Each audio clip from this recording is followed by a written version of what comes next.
Salut à tous, bienvenue bien sûr Foot Universel TV, la chaîne qui vous emmène au plus profond de l'univers du foot africain et mondial.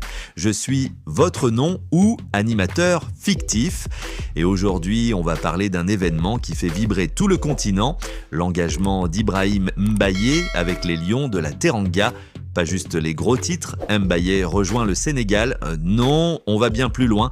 On va décortiquer l'histoire personnelle, les pressions invisibles et ce qui a vraiment poussé ce gamin de 17 ans à choisir la patrie de son père plutôt que la France, où il a tout connu.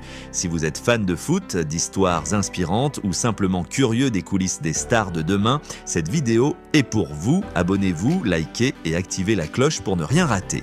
Allons-y. Commençons par le début, parce que pour comprendre ce choix monumental, il faut connaître l'homme, ou plutôt le jeune prodige, derrière le maillot. Ibrahim Mbaye est né le 24 janvier 2008 à Paris, en France.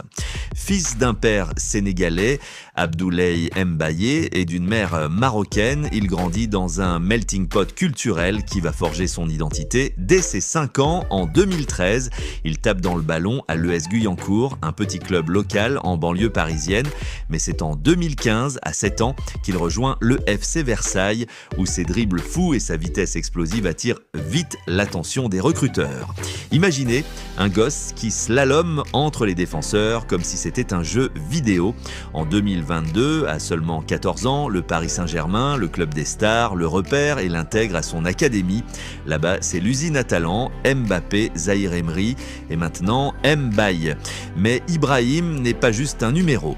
À 16 ans, en juillet 2024, Luis Enrique, l'entraîneur du PSG, le convoque pour la pré-saison. Et boum, le 7 août 2024, lors d'un amical contre Sturm Graz, il fait sa première apparition pro. Il rentre en jeu et marque le premier but de la saison parisienne, assisté par Marco Asensio. Un but à la 9e minute dans un 2-2 final. Le monde du foot s'emballe. Depuis le début de la saison 2025 à 2026, à 17 ans, il a déjà enchaîné 17 matchs, toutes compétitions confondues, avec le PSG.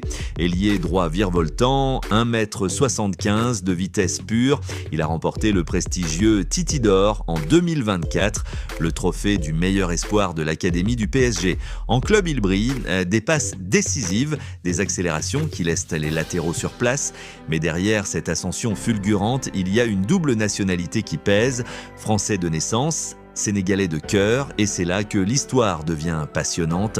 Section 2, les pressions invisibles, France ou Sénégal. Un dilemme coréen, environ 300 mots. Maintenant, entrons dans le vif du sujet. Pourquoi ce choix pour le Sénégal ?